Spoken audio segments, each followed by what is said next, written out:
అంతే. నేను రిఫరీ స్థానంలో ఉన్నాను. మినిస్టర్ తేజ గారు, చరణ్ తేజ్ గారు. గౌరవనీయ అధ్యక్షుల వారికి నా నమస్కారం. యాజ్ అన్ అగ్రికల్చర్ మినిస్టర్ గా నేను, finance minister and IT minister గారు కలిసి ఆంధ్ర రాజ్యంలోని ప్రతి జిల్లా యొక్క కలెక్టర్స్ తో వాళ్ళ జిల్లాలోని ప్రాబ్లమ్స్ ని ఐడెంటిఫై చేసి చెప్పమని ఒక మీటింగ్ కండక్ట్ చేసాం అధ్యక్ష. వాళ్ళు ఇచ్చిన ఇన్పుట్స్ తోటి మేము ఒక అల్టిమేట్ సొల్యూషన్ తీసుకొచ్చాం అధ్యక్ష.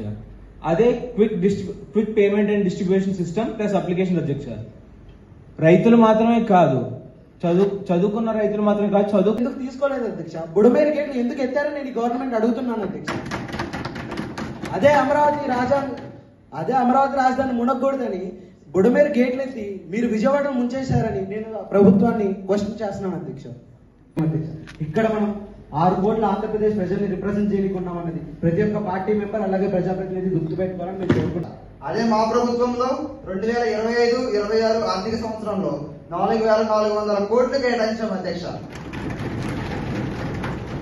అందులో ప్రత్యేకంగా ఎంఎస్ఎంఈకు మాత్రమే 1,400 కోట్లు కేటాయించాం అధ్యక్ష. మనం చూసినట్లయితే వాళ్ళు చెప్పిన 2 స్టార్టప్లు కావచ్చు, ఆంధ్రప్రదేశ్ నుండి ప్రపంచ మార్కెట్ వరకు దూసుకెళ్లేలా మా ప్రభుత్వం చేస్తుందని ఈ సభాముఖంగా తెలియజేసుకుంటాం. కానీ మేం మాత్రం వాళ్ళ సమస్యల్ని డిజిటల్ గవర్నెన్స్ అనే రూపంలో తీరుస్తున్నామని చెప్పి గౌరవంగా చెప్తున్నాను అధ్యక్ష.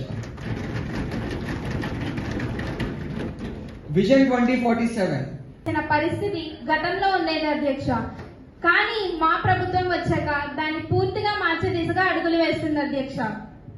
మేము రాష్ట్ర వ్యాప్తంగా 20 కొత్త ప్రాథమిక ఆరోగ్య కేంద్రాలు మరియు 4,000కు పైగా విలేజ్ హెల్త్ క్లినిక్లు.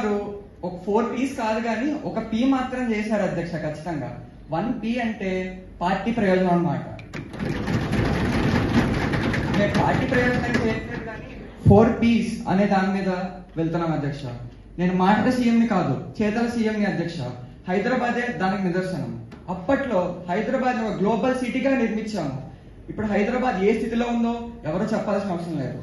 అదే విధంగా అమరావతిని దేశంలో కాదు ప్రపంచంలోనే ఒక అద్భుతమైన సిటీగా రూపుదిద్దుతానని మళ్ళీ మీకు మాటిస్తున్నాను అధ్యక్ష.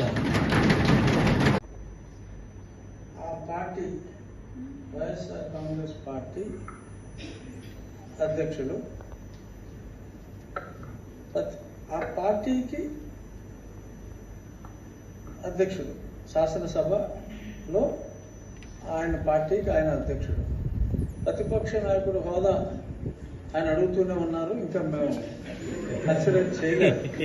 ఎందుకంటే ఆనవాయితీ వాళ్ళు అడిగిన ప్రశ్న అయితే మంచిదే, కానీ ఇదే ప్రశ్నని గత ప్రభుత్వంలో ప్రజలు రైతులు వారిని అడిగినప్పుడు వాళ్ళు ఏం చేశారని నేను వాళ్ళని ప్రశ్నిస్తున్నాను అధ్యక్ష. సినిమాలో ఫైట్లే కొంచెం ఈజీగా అనిపిస్తున్నాయి అధ్యక్ష, కానీ రోడ్లను బాగు చేయడమే అసలు సిసలైన పరీక్ష అని నేను చెప్తున్నాను అధ్యక్ష. Still it's a fight we must win. Mark my words, by December 80% of the rural roads will be restored. Quantum వ్యాలీని అమరావతిలో నిర్మిస్తున్నామని కూడా చెబుతున్నాం అధ్యక్ష. 2026 కల్లా ఖచ్చితంగా ఒక క్వాంటమ్ కంప్యూటర్ ని రూపొందిస్తున్నాము. అండ్ ఇది భారతదేశంలో కాదు అధ్యక్ష,